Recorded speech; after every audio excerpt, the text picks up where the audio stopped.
been a great deal of interest, and I'm delighted to share at least a taste of the substance of my studies uh, from the summer.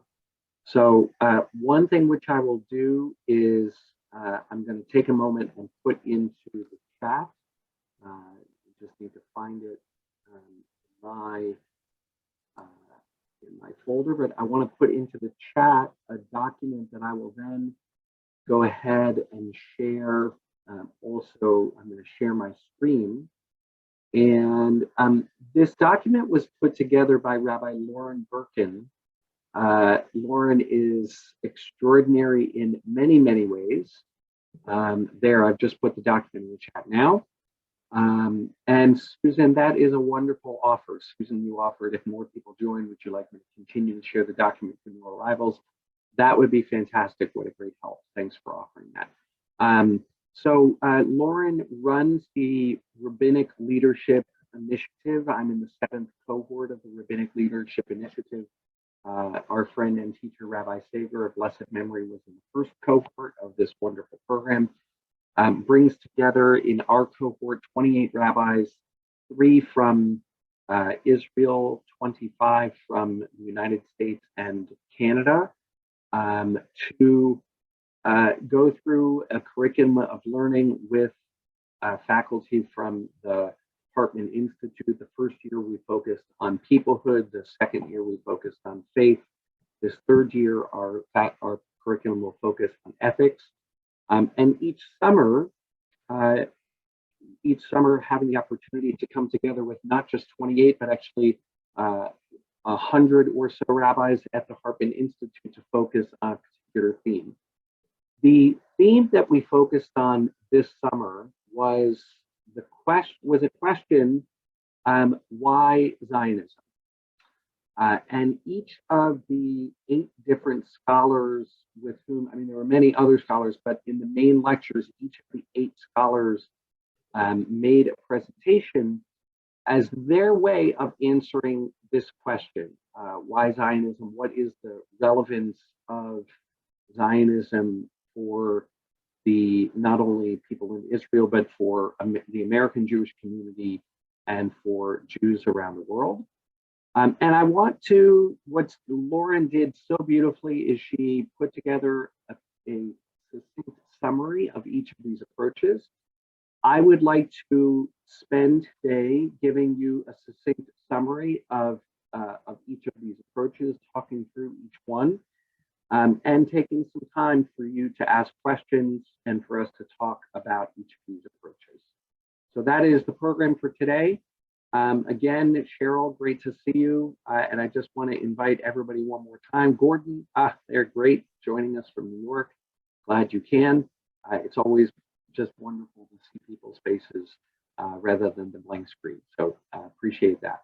And again, as we go on, if you have questions, you can use the raise hand function, and then I will also just stop for questions at various points.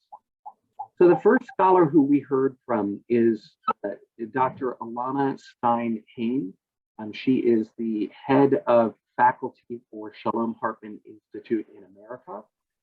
And her presentation built on the work of a book by John Levinson. John Levinson is an important theologian and scholar, I think, at Harvard, who wrote a book maybe 40 or more years ago called, it's either called Zion and Sinai or Sinai and Zion.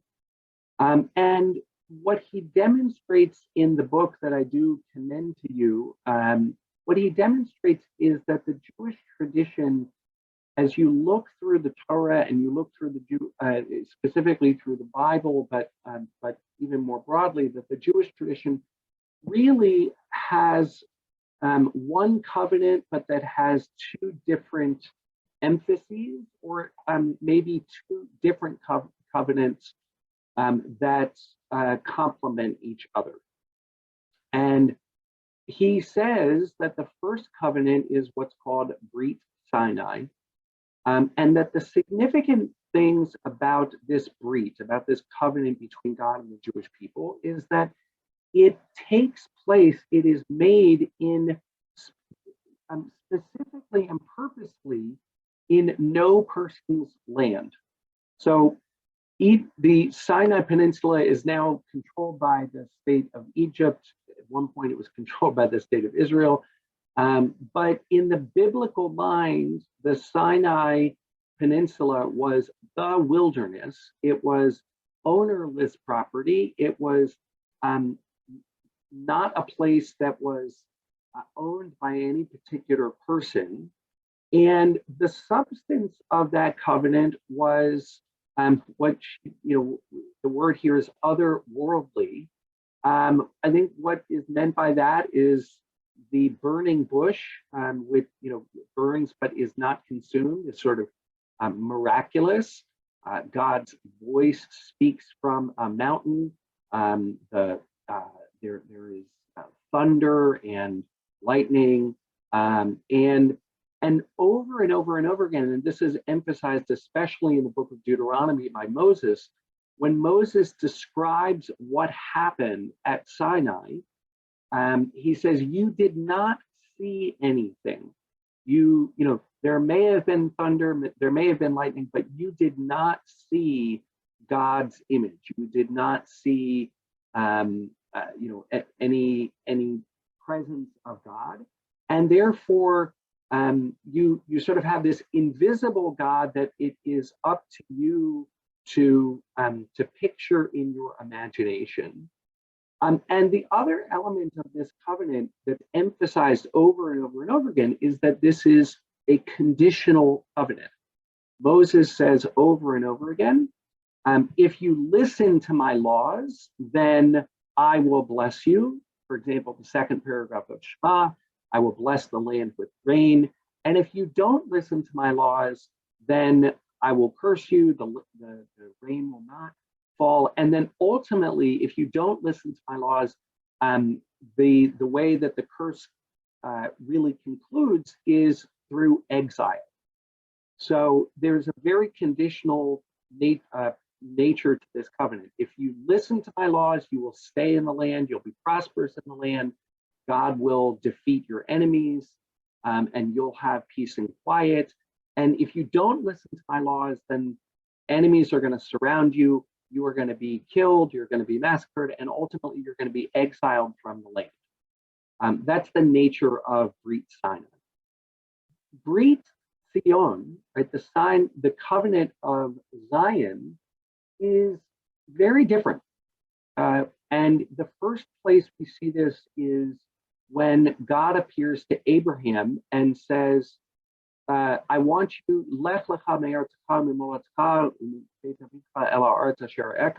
go forth from your land, from your birthplace, from your father's house to the land that I will show you.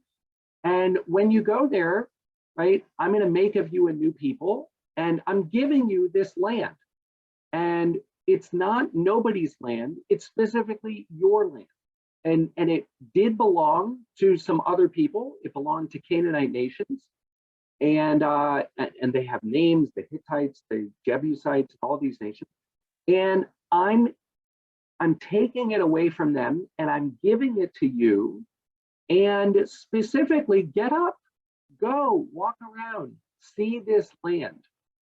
And when you get there, by the way, you are, I want to say own the land, okay, in the sense that it is, of course, it's always God, but it's yours, right? You are responsible for it. And I want you to set up a society and function there.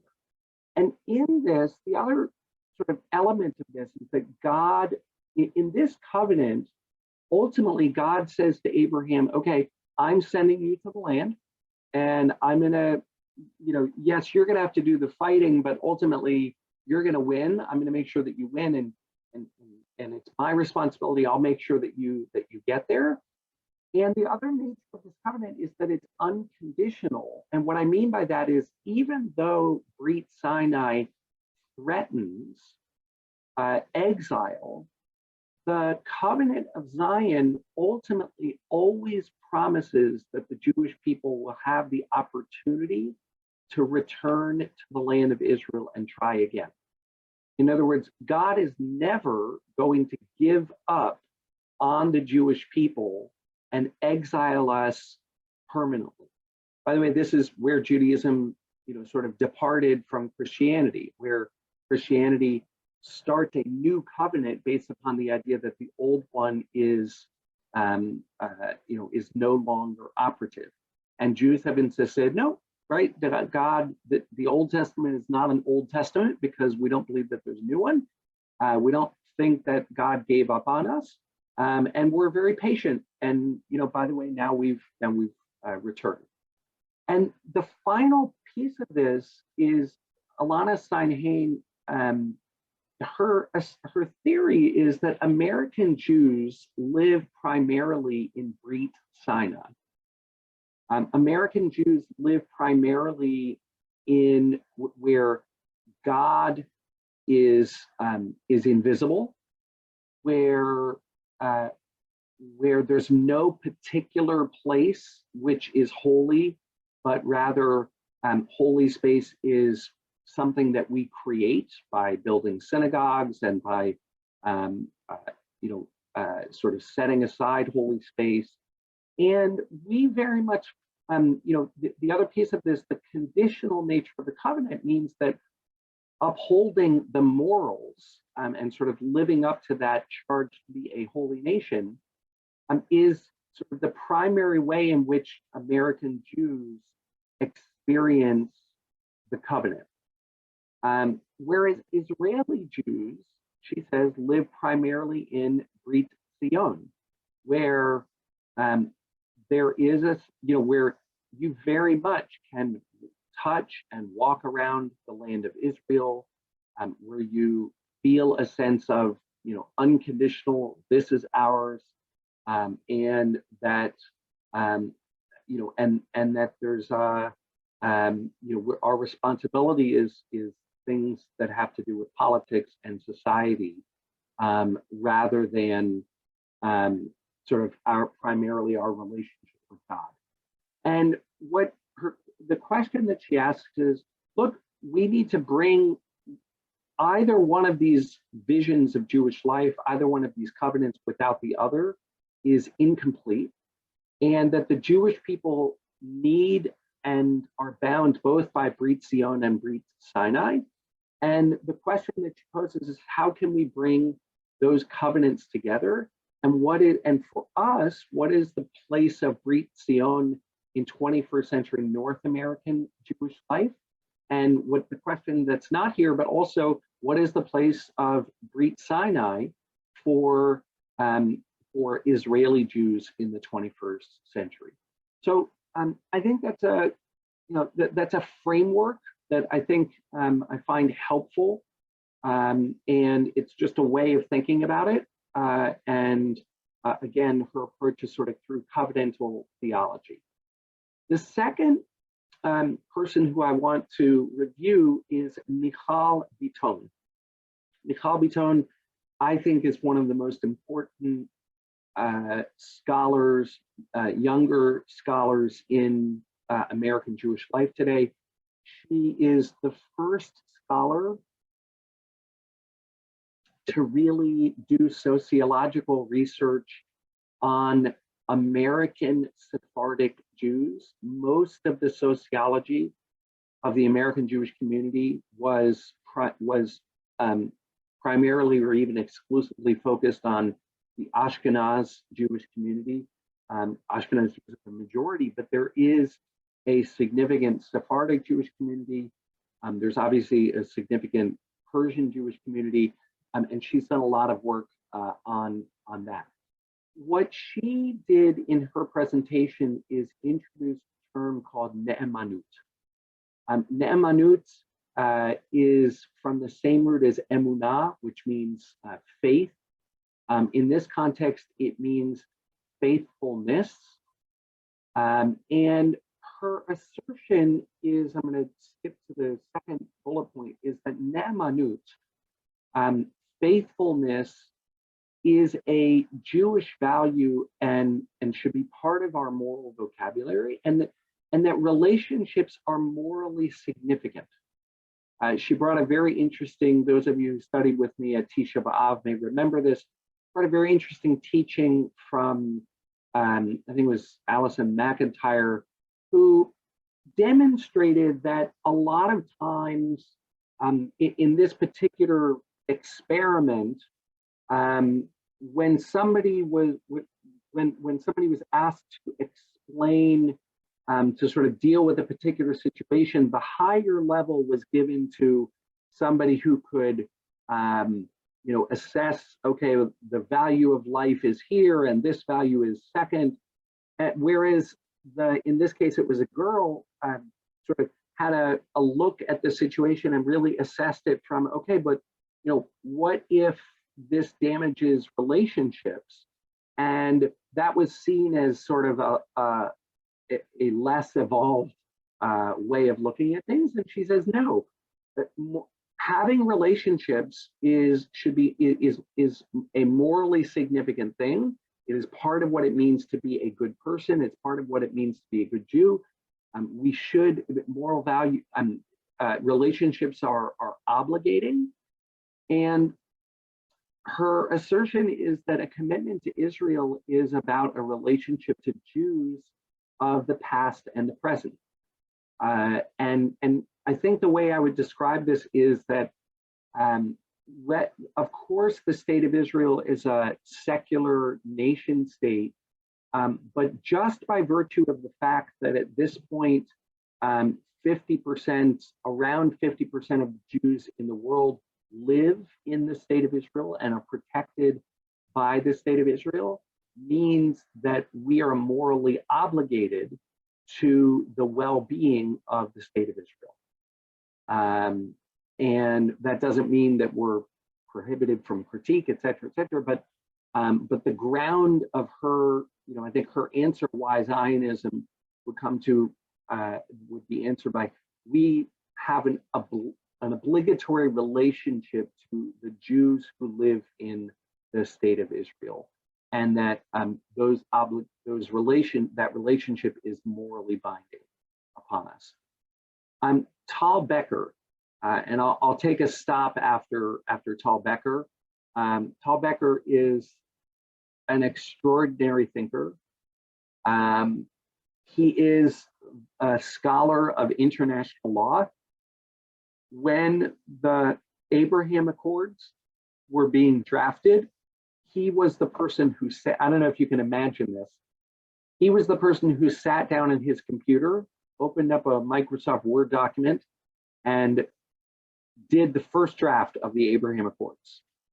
Just an extraordinary, extraordinary thing to think about. I find him to be just a really interesting thinker, and he's been involved in most of the relationships with the Palestinians since the Oslo Accords in 1993. What Tal talked about was it was both personal and fascinating. And I see Rachel on the call. Rachel is a licensed therapist. And so you'll have to tell me if I'm describing somebody's work well enough. Tal has done some therapy with his wife, and in therapy, he came upon this idea of something called a life trap. I can't remember who the theorist is. I don't know, if you peek on the internet, you can probably find it. Let me give you an example of a life trap that Tal gave to us. He said, Tal likes to be big, in his words, big T. And what he means by big T is he is an extraordinary thinker, and he wants to be the person in the room who can, sit down and do the first draft of the Abraham Accords, who can sort of get things done, who can think through things and come up with novel solutions, and sort of carry the ball in important moments. And he realized that early on in life, and he also realized that one of the reasons that he loves his wife so much, just one of the reasons, but one of the reasons he loves his wife so much is that she does not need him to be big T, right? She's fine with him being little t, right? In other words, her affection for him is not conditioned upon what is he able to achieve. Her affection for him is unconditional, and he appreciates that. So what's the life trap? He tells the story of how he's in the kitchen and Tal left the drawer open.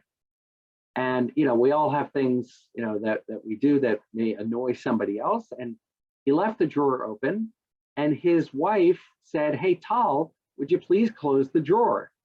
And Tal didn't just get annoyed, but he also felt hurt, right? Like, and almost personally offended like that, by that, in a way that was totally out of proportion of, would you please close the drawer? And part of what he realized is that the reason that it upset him so much that his wife said, "Hey, Tal, would you please close the drawer?" is that in asking him to close the drawer, she was now having an expectation of him.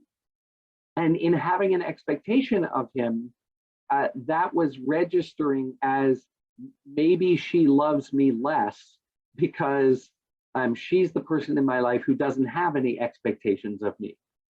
And his point was just to understand the way in which, when we are talking about certain things, we may be reacting to them in a way that, and excuse me for a second, I'm just going to find a passage that I want to show you.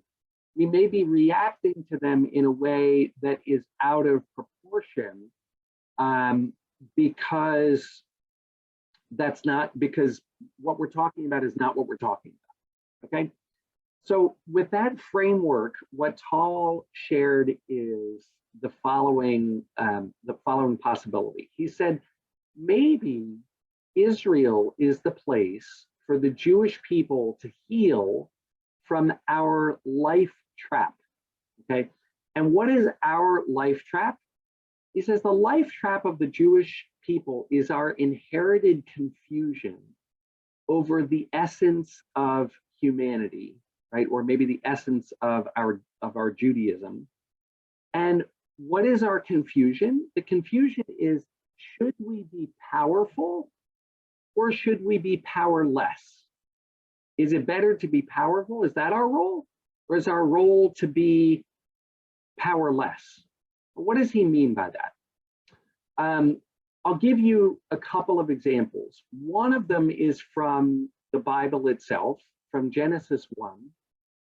And in Genesis 1, the creation story concludes with God creating human beings in the divine image, and then saying, hey, be fruitful, be fertile, increase, fill the earth, and master it.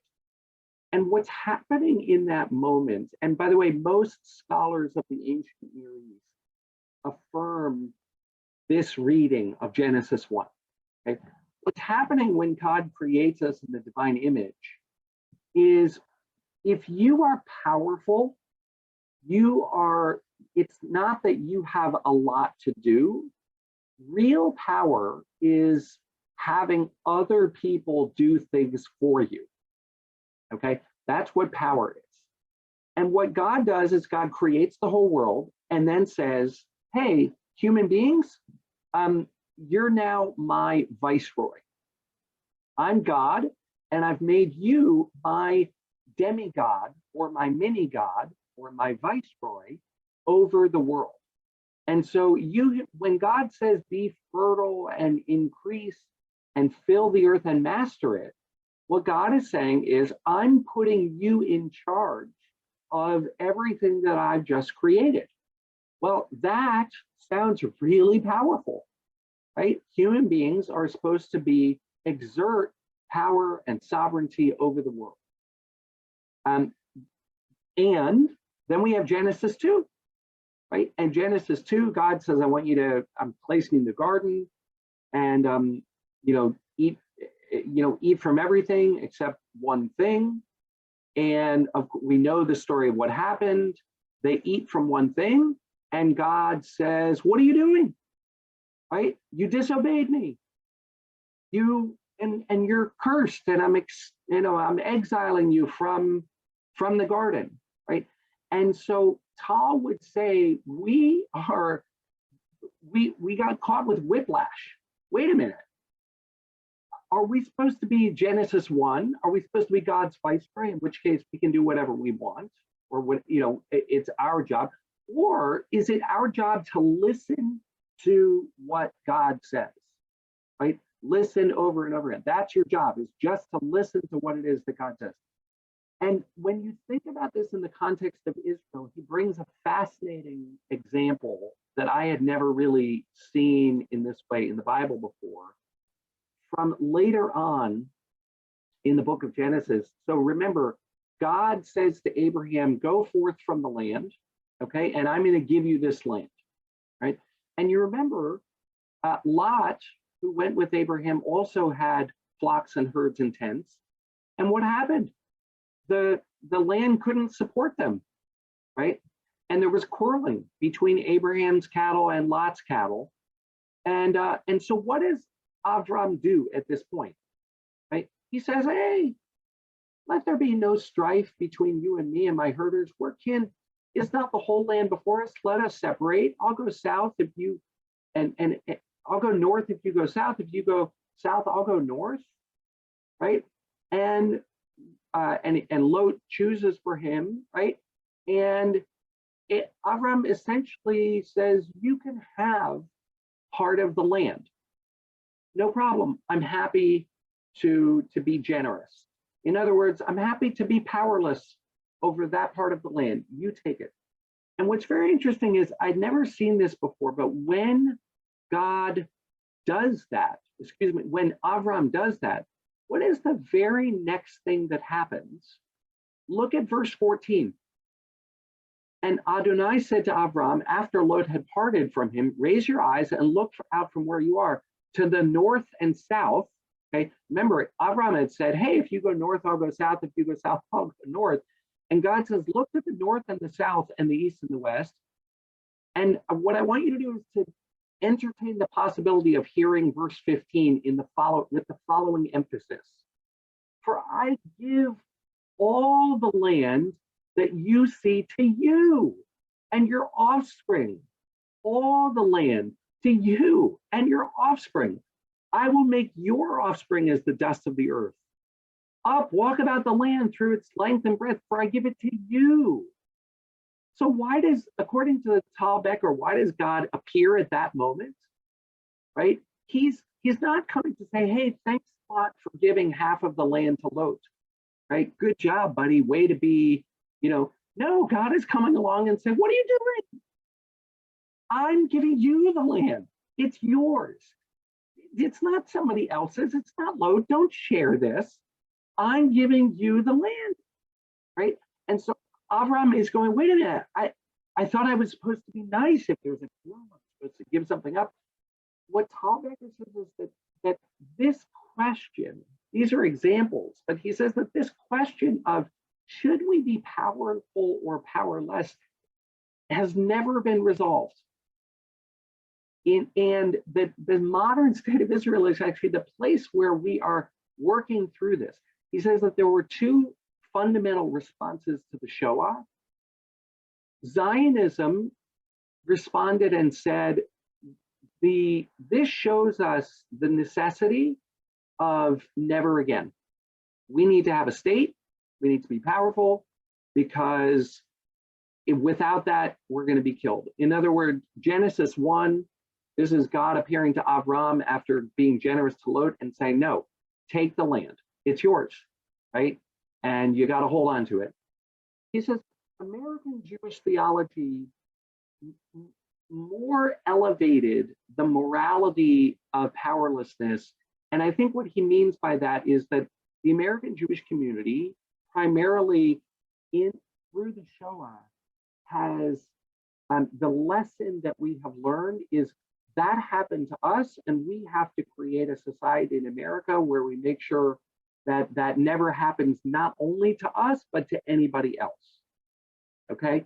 And that's the primary orientation of the American Jewish community is we were strangers, we were refugees, and we have to make sure that other people, including ourselves, but that other people are not, are not victimized. That's the lesson we learned from the Shoah. And these are two very different lessons to learn from the Shoah. And his argument is that Israel is the place for us to heal from the trauma of our life trap and become a healthy people who can balance power and humility.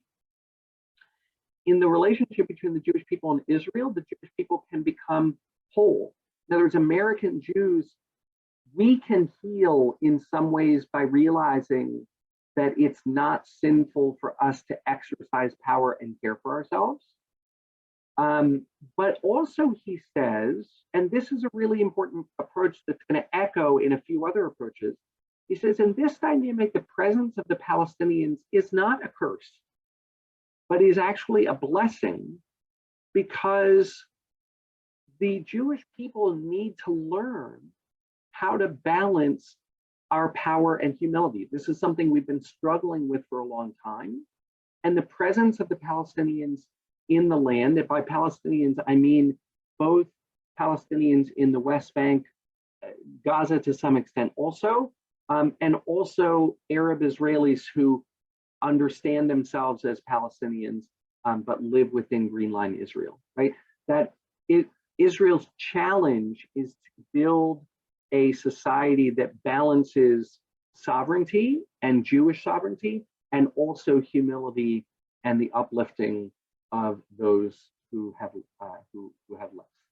So let me stop for a second. I did 3. I mean, I have to scoot on to do all 5, but I really don't want to talk for for an hour and a half straight.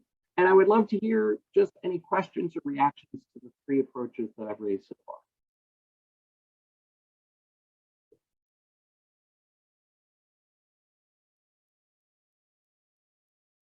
Bob, go ahead. Come off mute.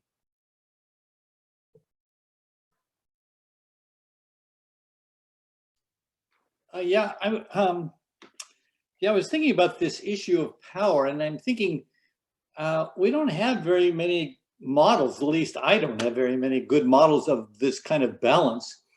I think about the Bible. We have Joshua and we have David, Joshua ben Nun, and King David. There were strong images of power and of destroying the people we see as the enemy. But I don't see many. And then there's, of course, powerlessness of the Jews throughout the history of Judaism. I don't see many models of balancing this. I wonder if Tal gave us some models that we can look to and say, oh, well, there's something that we could emulate. Well, I think that I appreciate that. I think that, for example, Brit Sinai, right? A lot of the language around Brit Sinai is when you get into the land, it is your responsibility to care for the stranger. It's your responsibility to forgive, to enact a Shemitah system where loans are forgiven so that somebody is not in perpetual slavery. It's your responsibility to feed, the Levites, and to leave it a payah, to leave a corner of your fields. I think that, and that, as 36 times in the Bible over and over again, remember that you were strangers in the land of Egypt, and that comes with a covenant, with a responsibility. So I think that I think that the Bible contains both of these. It contains the power exercised in very strong ways, like the book of Joshua, and other times, but also contains the prophets essentially saying you're not living up to these covenantal responsibilities. I think it contains both, And the challenge is, can we, and we've been working this out for 2,000 years or 3,000 years.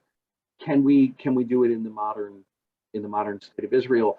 And can the American Jewish community, together with Israel, work through these issues, work through this life trap?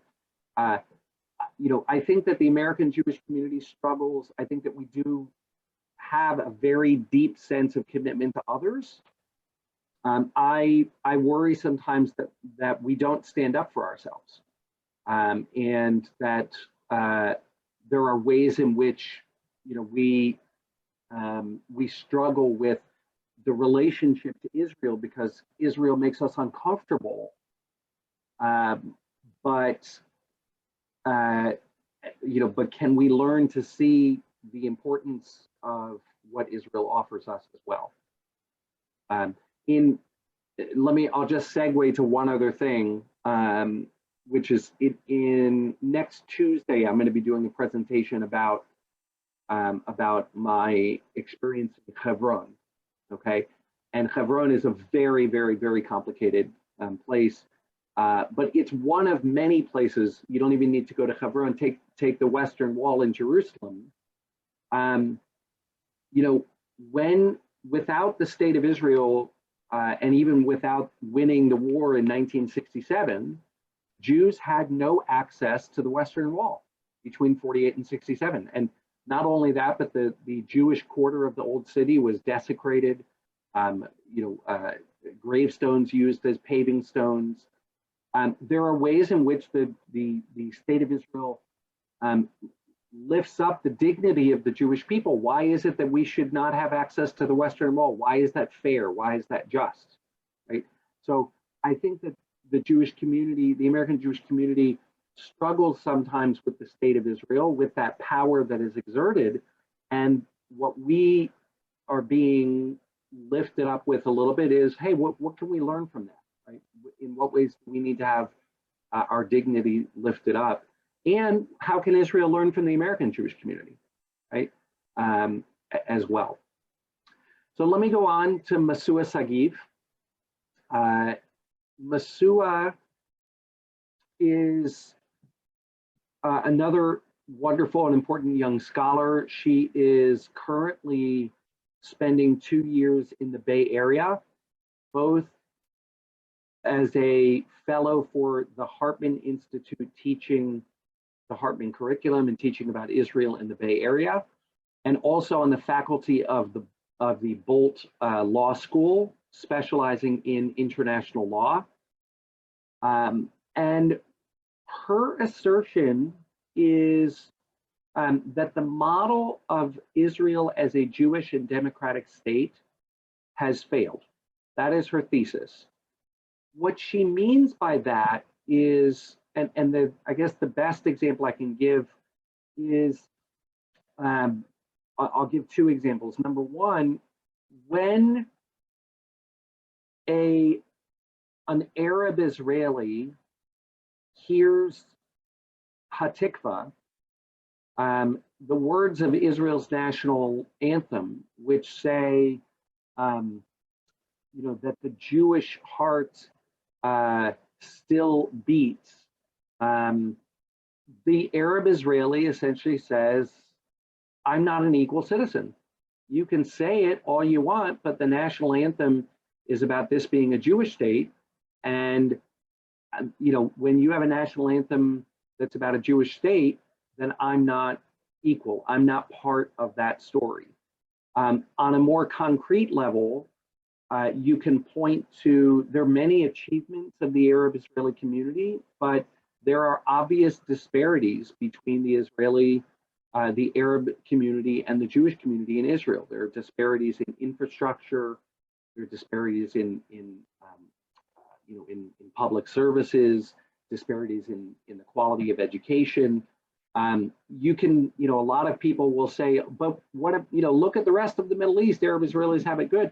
And that may be true, right, in comparison to the rest of the Middle East, but we have to acknowledge that those disparities exist within Israel, and Israel is not living up to its responsibility to be a fully democratic state to those citizens, to all of its citizens. Her argument is that Ben Gurion created a term called mamlachtiyut. Mamlachtiyut is from the word melech, which means king or sovereign. And what it describes a thick, inclusive Israeli identity in which every citizen of Israel enjoys both, and here, this is the key to this, both individual equality, and you can make an argument, okay, as an Arab Israeli, you can, there's nothing that you can't do that a Jewish Israeli can do, and that may be the case. And by the way, Arab Israelis have now served on the Israeli Supreme Court, and president, I think, of Hebrew University, if I remember. And there's a lot of achievement on an individual level. What there isn't is respect of collective national rights. And her argument is that there needs to be within the Israeli constitution and within Israeli society a respect for the national or collective aspirations and rights of non-Jews within the state of Israel. That it's not enough to just sort of say, okay, well, you're a citizen and you can vote, but you need to actually acknowledge and lift up and celebrate with equality the national aspirations of Israel's non-Jewish citizens. And the final piece of this is that the conceptual cornerstone of Israeli identity, as she is dreaming of it, is an understanding of shared destiny between Jewish and Palestinian Arabs. And this idea of destiny, let me just take a piece. There was a little kerfuffle over the summer. It was a very, very interesting exchange where there was a minister, sort of a right-leaning minister, who was asked a question, and what he said in the content of his response was essentially, hey, if I could push a button and move all of the Arabs in the land of Israel to Switzerland, and they would, live nice and comfortable lives, but they wouldn't be here, and that way we could just have a clear and calm life, I would do that. But that's not possible, and so we have to figure things out. And Mansour Abbas, who is the head of the first Arab Israeli party that has participated in the governing coalition, Mansour Abbas responded to this Jewish minister and said, I disagree with you, right? And he was not only upset, like, hey, why anything that rings of transfer, has obvious moral problems with it. He wasn't just upset about that, but he said, look, I actually, and this is related to, by the way, what Tal said, right? That the presence of Palestinians is a blessing. The presence of Arab Israelis is a blessing. And his argument was, don't view us as, what's the right word? As something that has to be put up with. We are destined. We have a shared destiny to be here together and build a different type of society of coexistence, and something that we haven't dreamed of before. And I'm excited, Mansour Abbas said, about doing this. And I think Masoud Sagiv is saying this concept of citizenship and belonging and Israeliness of mamlachtiyut that can celebrate Jewish national aspirations and celebrate the shared destiny in building something exciting and new with Palestinian Arab Israelis that needs to be the cornerstone of Israeli identity. And for her, that's the future of Zionism, and that's what that really is what's important to build towards in the future. I'm going to skip over Yehuda Kurtzer for. I'm going to skip over Yossi Klein Halevi for a second and come back to him. Yehuda Kurtzer, relating to this, I think he would very much appreciate the idealism of Masua Sagiv, because what he spoke about is the idea of Israel. And he has a very, very important critique. So first of all, he says, it's no accident that we need to ask why Israel now, 74 years after the founding of Israel. He makes the following point: just as America asked the same question 74 years after its founding, what was happening in America 74 years after it was founded? Somebody tell me, you know American history. What was happening 74 years after it was founded? Civil War. The Civil War. Okay, 74 years after the founding of America, America was having literally a civil war in which the most Americans died that have died in any of America's wars, I think combined, right? I may be wrong about that last week, but I'm pretty sure combined. It was a brutal and bloody civil war that was not only about slavery, but was really about, the future of who are we going to be? Right? Who are we? What does it mean to be American? And he says Israel is asking this question of who are we? What's the purpose of this whole enterprise? And his argument is that Zionism, he said at one point, the problem is Zionism is old. When I say the word Zionism, it may appeal to people who essentially are old enough to have a very, very deep memory of the Holocaust. But for many young Jews, Zionism is not hip, it's not popular, and in fact, it sort of, marks you A, for discrimination and anti-Semitism on campus, and B, just as sort of one of those things that it feels like it's associated with lots of negative things, with colonialism, with racism, with nationalism, and he says Israel needs to have an exciting organizing idea, that Zionism needs an exciting organizing idea for the future. And he asked the question, what does it mean to build an ideal society on the basis of an idea? And he said, ideas have to be essentialist, which means, a big idea, you need to be able to express it in a postcard, right? There's something about being able to boil it down to say, this is what we're about.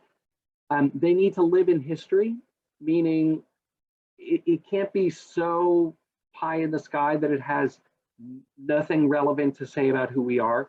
It can't be short term. This is not about what should Israel do over the next year or 2 or 5 years.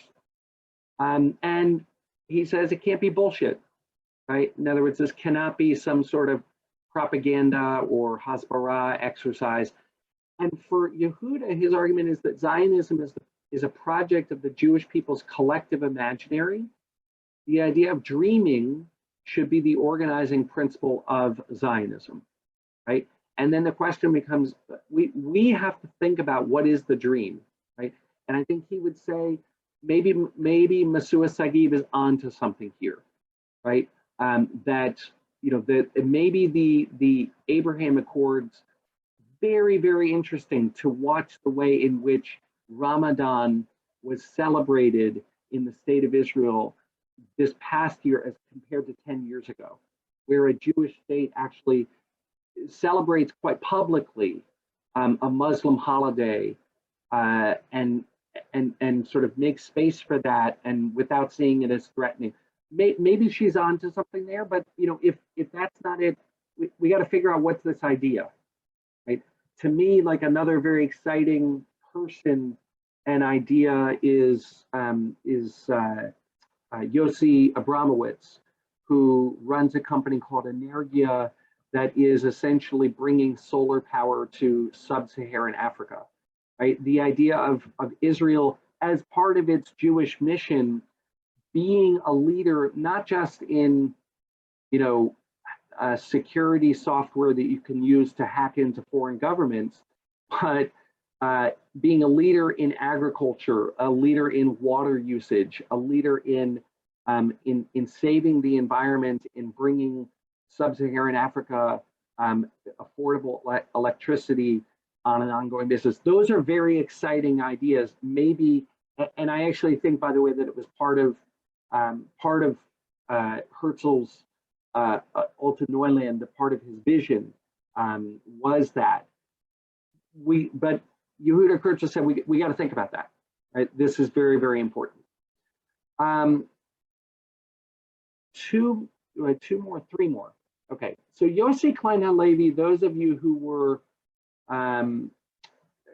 about, I think it was 3 weeks ago, I gave a sermon on the morning of Tisha B'Av, where I talked about some of his ideas. Maybe if one of you wants to throw that into the chat, that would be great, but you can find it on the YouTube channel, again, from the Shabbat, from the Shabbat of the morning of Tisha B'Av. And Yossi Klein Halevi essentially, I'll read the first bullet point. He says, Israel is a place that allows us to be the people who shaped its story after the Holocaust, rather than just being a people who were victimized by the Holocaust. And I think what he was getting at is that in order for the part of what we need to do is to remember the year 1945, and not from a place of just never again, they did that to us, and we're filled with hatred and and suspicion, not as victims. But he actually says that if we look at the story of where Israel was in 1945 and what we were able to achieve since then, we actually can re-celebrate, oh my gosh, right, the incredible gifts of Zionism. Right? His argument is, and I talked about this in the sermon. Thank you, Susanna, for putting that up there. His argument is that after 1945, that the Shoah had fundamentally raised existential questions about the Jewish people that maybe we've forgotten. Right? Number one, that was the physical survival of the Jewish people. Right? That 1 out of every 3 Jewish people in the world had been killed, that 2 out of every 3 Jewish people in Europe had been killed.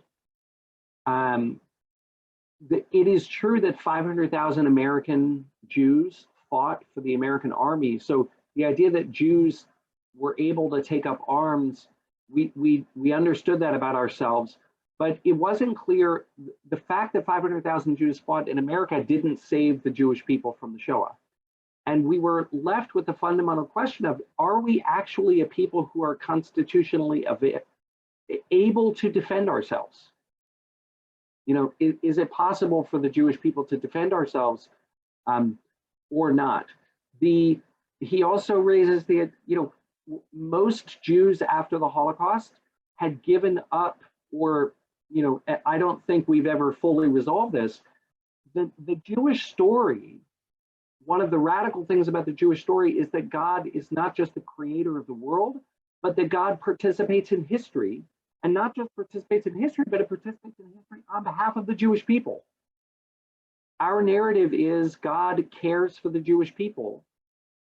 And as I said before, in the Brit Zion, that God will never give up on the Jewish people and will always take care of us. Well, a lot of people said, I don't know how to pray to that God after the Holocaust. Right? And there are other ways that the Holocaust fundamentally left us with these questions, and that Zionism has restored our belief in the possibility that God cares for the Jewish people in history. I think we understand, maybe too well, that we can defend ourselves, that we can take care of ourselves. But we have to understand that that was not something that anybody took for granted in 1945.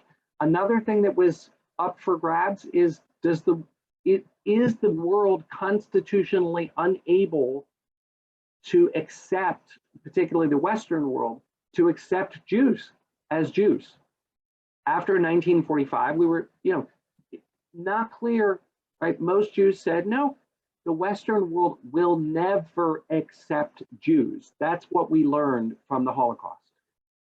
Because the Holocaust happened specifically in the place where Jewish acceptance was supposed to be the most likely. Germany in the early 20th century, France, right, the model of the French Enlightenment. And Zionism has given Jews a way to participate in the world, that we do belong in the world. We do belong in the family of nations. Zionism has restored that. So there are a few other elements to his point, but essentially his argument is that Zionism proves that the Jewish people are not just victims, that we are a survival people, that we can shape our own story, that we are not just victims, and that the story of Israel and the future of the Jewish people is about what we build and not just the traumas that we suffered.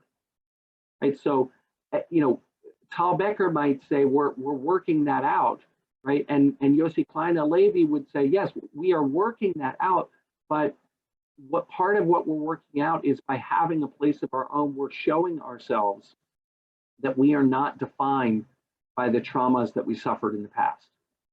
Those of you who follow me on Facebook or followed Times of Israel may have read an article about an archaeological dig in England from the time of the Crusades, where they unearthed, and they know that this is the place where a massive massacre took place of Jews by Crusaders, right? And I think Klein Halevi's point would be, okay, yes, that happened, but we are not defined only by what has been done to us. Two final thinkers. Well, let me stop for a second, and then I'll finish up with the final two thinkers. But any reactions to Masua Sagiv, Yossi Klein Halevi, and Yehuda Kurtzer? I'll leave them up there for a minute, but I also want to see people's faces. Susan, go ahead. Yeah, well, I mean, what you say about the essentialness of Palestinians being part of a society, that was one of my impressions I got from my first visit to Israel, spending a Saturday afternoon in Jerusalem at Liberty Bell Park, which was very popular with Arab families having their barbecues and seeing the religious do their afternoon prayers, inspired me to do a mincha. And I concluded that Israel is very Jewish and very Arab, and that you need both. I appreciate that. There are ways in which there's something very exciting, right, that happens in Israel. This is, and if that's the idea, it's a very exciting idea and dream and reality that happens in Israel now, right? Being in Jerusalem on a Shabbat afternoon, on a Friday afternoon, when you see Arabs in the parks, enjoying, walking by religious Jews, and everybody sort of doing their thing, living peacefully, right? It's an incredible thing. It's an incredible thing that maybe it hasn't, it has happened. I don't want to say it hasn't happened before, because there are ways in which it happened in, for example, Baghdad, which a lot of people don't know. At one point, I think the end of the 20th century, Baghdad was 25% Jewish, or maybe 40, maybe as many as 40% Jewish. That Essaouira in Morocco was a majority. It's the only city in the history of the diaspora that was actually a majority Jewish. There were, I think, Essaouira was 60% Jewish in Morocco. Right? So it's not to say that Arabs and Jews have never lived together before, but Jews always lived as dhimmi, as second-class citizens within Arab society, within Muslim societies. always as second-class citizens within Christian societies. And the fact that it can happen within a Jewish sovereign society is encouraging, right? I think Masua would probably say, hey, but there's a piece here about the collective national rights that are not being acknowledged, that when you see those Arabs, they may be enjoying equality as individuals, as families, but not necessarily as collective nationals. But I think there's a sense of, yeah, there's something exciting that's possible there and that needs to be developed further. Virginia and then Gordon, and then maybe I'll move on to the last two. I just wanted to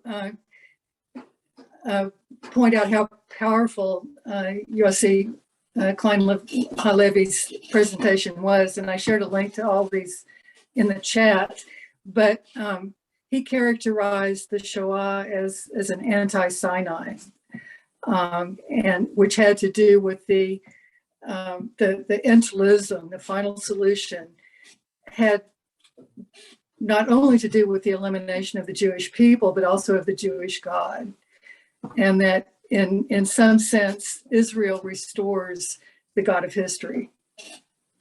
And I talk about this in the sermon, that I want his language, and I think it's very important, is what he said is that Israel is a mythic counterweight to the Holocaust.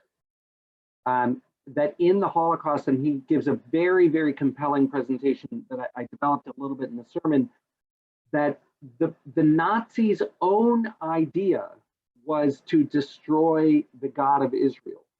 So you actually have Nazi commandants who are doing, what do you call it? Expulsions on Jewish holidays, okay? To specifically, or another one where 10 Jews were hung on Purim, right? As a way to, they knew Jewish holidays. And what they were saying is, your redemption on Purim is dead. And the death of the Jewish people is what is alive, right? And you know, there's a long, you know, he goes into more, but essentially that the state of Israel provides a mythic counterweight of the humble possibility that God dwells in history. He also says, by the way, that there is something extremely dangerous about that theology, because when God is present, you know, is behind you, then everything is permitted, and the abuses of power that are licensed by such a theology are extremely dangerous. And Klein Halevi acknowledges, you know, that on the one, what he says is that we need that theology, but we need to rein it in. And there are other thinkers who say, you know, for example, Yeshayahu Leibovitz and other thinkers who say, there's no way to rein that in. That is a dangerous theology, and when you start putting theology together into the mix, then you are, you know, it's playing with dynamite, and you're never going to control it, right? And you know, that's an ongoing debate, right? But Virginia, I appreciate it. You know, he develops much more the theological challenges that were raised by the Holocaust and the way in which Israel helped to lift up the Jewish people after 1945, right? And that we shouldn't take that for granted. Gordon, go ahead. Yeah, first of all, you know, I'm going to be a little snide and say thank God for Yeshayahu Leibowitz, because that is a terribly dangerous theology. We're seeing it in Israel being lived out daily against both Jews and non-Jews, and it's a real serious issue. I did want to go back to Masua Sagib, because I think we're giving short shrift to what she taught, her mention of individual equality. There are very serious problems in Israel for individuals within the Green Line, let alone in the occupied territories. Their educational system is horribly poor because it's not funded. It's there, we can talk about barbecues in the park and how lovely that the Israelis are allowing this to happen. But the question is, what are the jobs that the people are getting? And all of these things, remember, we can talk about collective problems, but there are very serious individual problems in Israel in terms of the equality of their social and economic status in Israel, educational status for sure, and also how they are treated. One of my friends, who is an Arab woman who went to an Arab school in the Galil, had to sing Hatikva every day when she came into the school, because that was mandated by the Israeli government. This was not just an insult, but it was telling her where she belonged in Israeli society. Well, I appreciate that. I didn't mean to give anything short shrift. And I would say a couple of things, without, again, trying to minimize any of what you're saying. First of all, I think that the last budget, which was passed by this government, was the best budget in the history of Israel in terms of solving these problems. That's not to say that they're all going to magically go away. I think that there's movement, right? But there is important movement, and it came specifically from Arab-Israeli participation in the governing coalition, which was created by Mansour Abbas really being willing to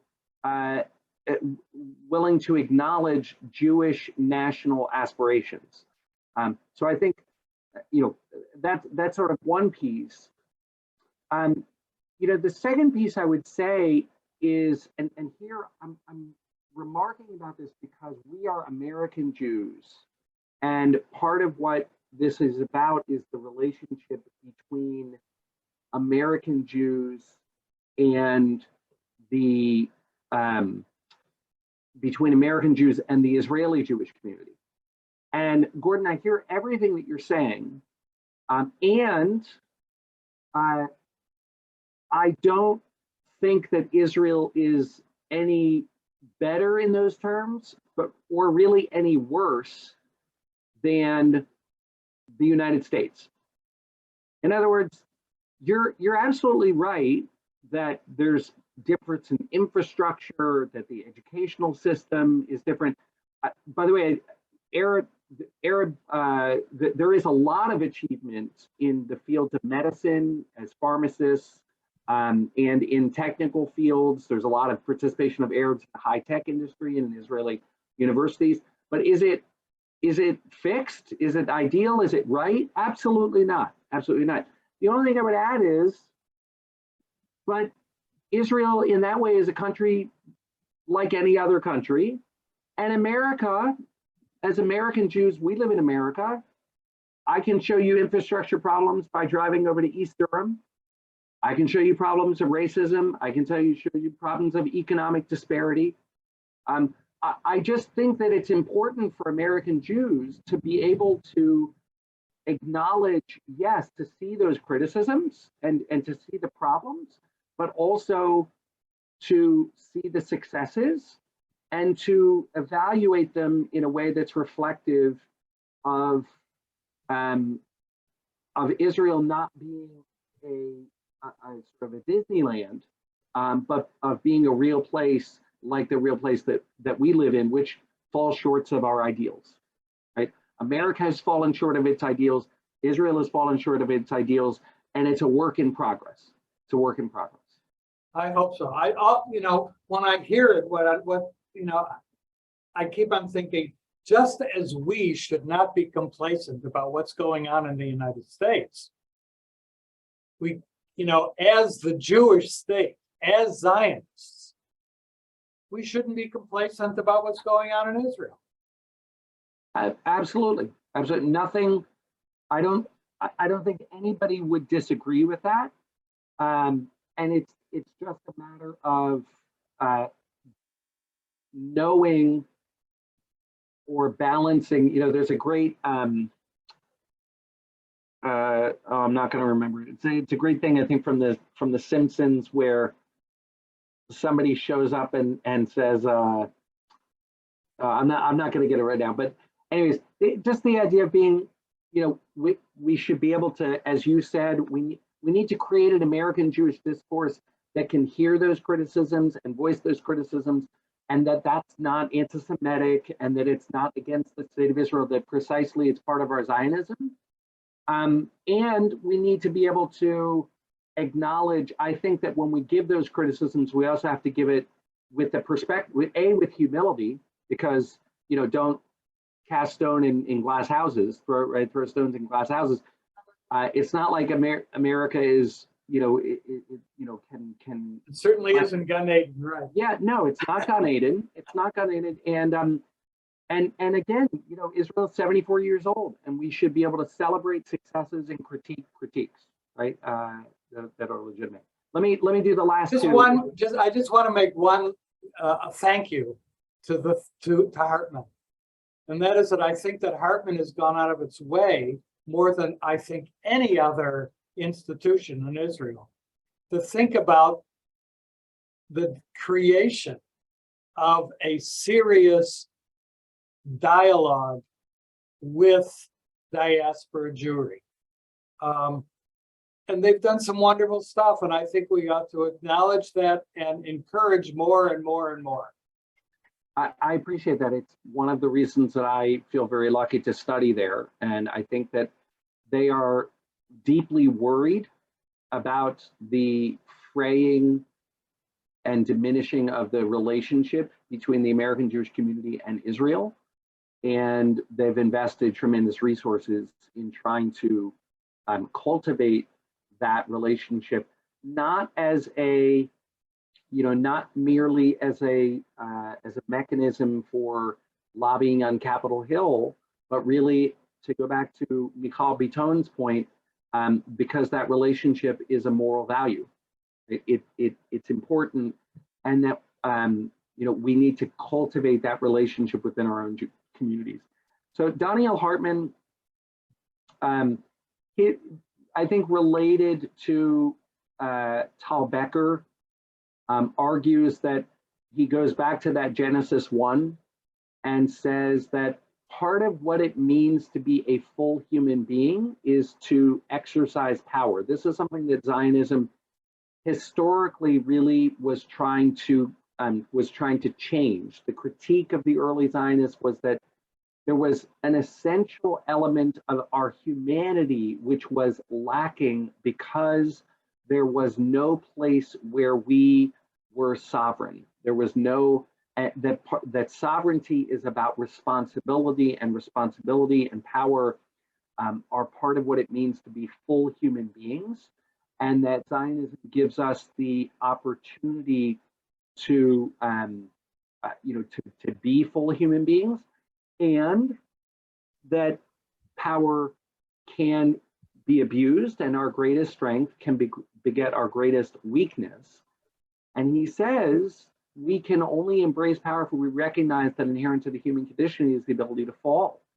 And Israel is the place where, for the Jewish people to learn how to use power so that other human beings are never treated as a means to an end.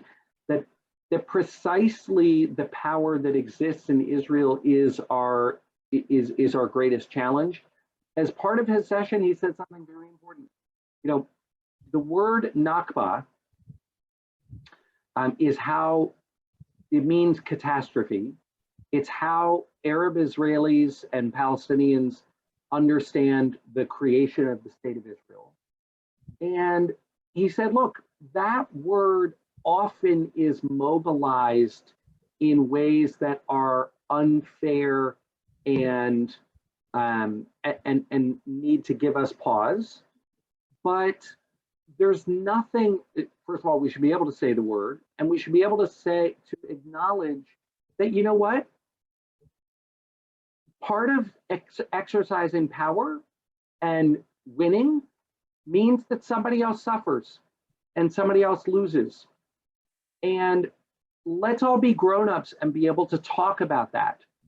That doesn't mean that I'm giving up on the morality of Israel as a state. It doesn't mean that I'm giving up on that, that I'm going to pack it all in and leave. It doesn't mean that I think that that Israel is a terrible entity and needs to be erased. It just means that I acknowledge that there was a group of people, there were 700,000 Arabs who were combination of left of their own accord, but out of fear and fled, or were expelled by Jews in the founding of the state of Israel. Right? I can also follow that up with, and 700,000 Jews were expelled or voluntarily left, but Arab countries all around, right? So there were Jewish refugees as well. But I should be able to talk about that and to say it and to acknowledge that there are people who are suffering from our sovereignty and that we need to take that very seriously and be able to to talk about it doesn't mean that we give up on the whole prospect of the use of power. Melila Helder Eshed, she was a wonderful friend of Rabbi Sager's, a wonderful teacher of Rabbi Sager's, and I feel I treasure her friendship. God willing, she is going to come to Bethel at the end of January, do a scholar in residence weekend, and then I'm hoping that she will be able to stay and spend Sunday through Wednesday. Here, I'll let you all look at my calendar for a second. I'm hoping that she'll be able to stay the 22nd through the 25th, I think. And you can put this in your calendars. I'm hoping that you'll be able to do teaching each morning. She is a wonderful teacher of the Zohar and Jewish mysticism. Again, those dates. She'll do a scholar in residence weekend, the 20th and 21st. And then she's going to stay and do some extended learning time. So if you're able to, in the mornings, come to Minyan and then stay learning the 22nd through the 25th. What she talked about, she brought texts from the Zohar about Jewish power. And she said the symbol in the Jewish tradition for power is Moses' staff. And that Moses' staff, right, represents the authority of his leadership. And she said every staff has a snake, because remember, Moses throws the staff down on the ground and it turns into a snake. And when it turns into a snake, right, are sort of, if I went back up here, it's the danger of abuse. And it's the shadow side of exercising power. And for she challenged us as rabbis to think very carefully as rabbis, how do we use our staffs? When do we take them up? When do we put them down? When do we bring forth magic from them? And be careful. Be careful, because this can slip out of control. Finally, I'll just read this closing statement. She says, I want to suggest that this is Lauren Birkin. I want to suggest from Melila's metaphor that talking about why Israel in our communities is grabbing the snake by the tail. It takes a lot of courage. I am giving high holiday sermons in a few weeks. I know that there are a bunch of people in the congregation who desperately want me to talk about Israel, and there are a bunch of people in the congregation who don't want me to talk about Israel, right? Who say, what place does that have on the high holidays, right? That Brit Sinai, not Brit Zion, is what matters. that I want a Judaism which is about morality and about ideas, and that, you know, is more spiritual than it is on the ground. And figuring, and it can be dangerous, because if I talk about Israel, then I'm going to make everybody unhappy in some way or another. Okay. And she says, but I hope with these past 10 days, with the wide array of approaches and Torah we have learned, you feel more empowered to be a leading voice in your communities about the deep meaning of Israel and Judaism today. You know, and I'm very aware, I never want, you know, I don't think there is a danger in the American Jewish community of Israel sort of becoming the only thing that's talked about, and people sort of living out their Judaism through advocacy of Israel and defending Israel online and all of these things. And there's a danger of Judaism becoming Zionism, and Judaism is not Zionism, right? Only, right? I would argue that in the American, in 21st century, to try to define Judaism without Zionism is inauthentic, because it turns Judaism into a set of ideas and ignores, as Michal Biton said, the morally binding obligatory relationships that we have to the rest of the Jewish people. Not the rest of the Jewish people as an idea, but the rest of the Jewish people. Really, really. There are millions of Jews around the world, and I have a responsibility to them, right? So I don't believe in a Judaism without Zionism, without wrestling with Zionism. That doesn't mean I need to decide everybody's politics, but it means that Zionism has a place in modern Judaism. And in the same way that power has its seductions, there is a seduction to Zionism becoming all of Judaism, and that's not authentic either, right? And so I myself, and I think in our communities, we wrestle with what is the place of all of this and how do we do this, right? And my hope is that by presenting, giving these opportunities to hear how different scholars are thinking about this, that I'm creating some space for people who have many different opinions and thoughts and ideas to see themselves within this unfolding story.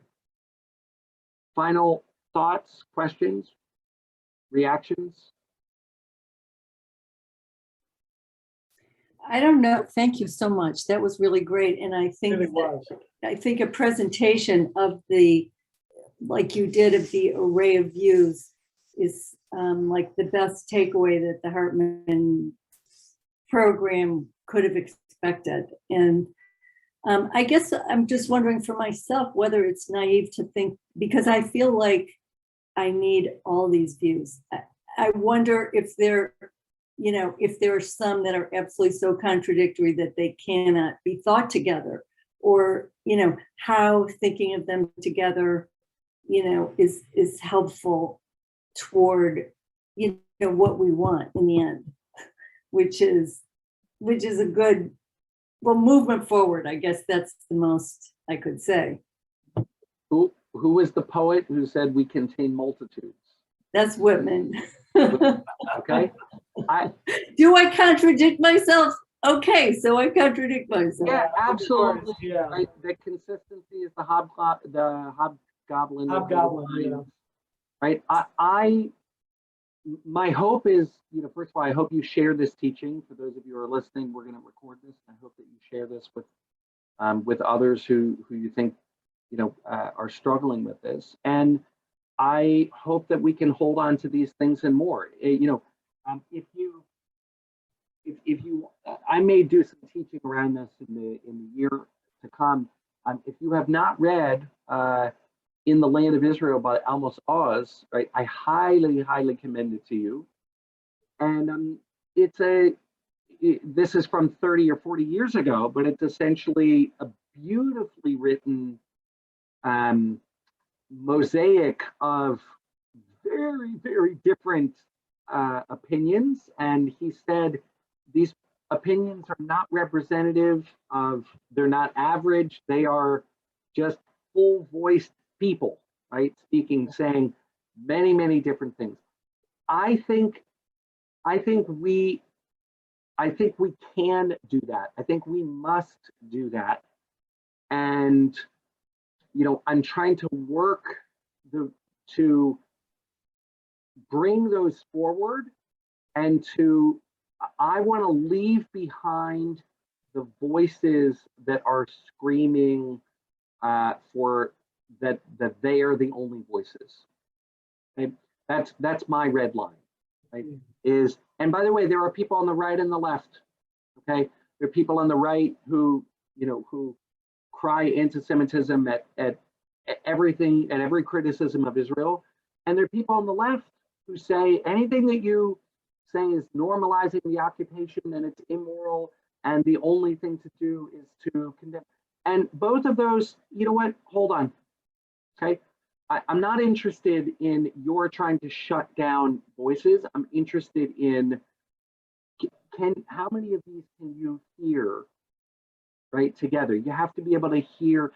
The Hartman Institute is very well known for a passage in the Talmud that a greater rabbi than I would be able to quote you the exact passage, but make of your ear as a sieve that can hear lots and lots of different. Make of your heart heart of many rooms, right?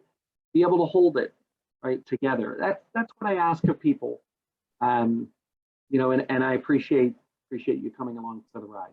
And by the way, I think you did a wonderful job of that.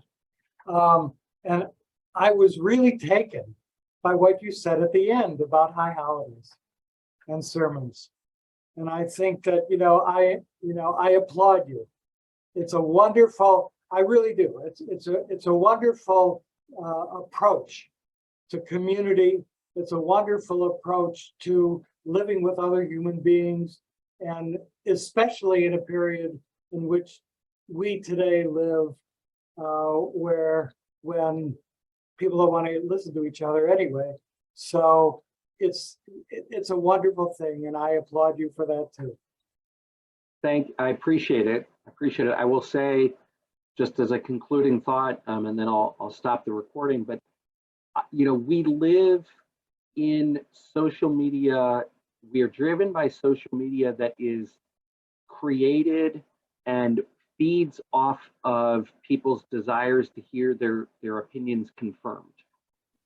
And my hope is that the synagogue can continue to be countercultural, and countercultural in this way as being a place where a place where we can not hear only our opinions confirmed, but hear ourselves challenged, and be in community, a thick sense of community with other people with whom we disagree.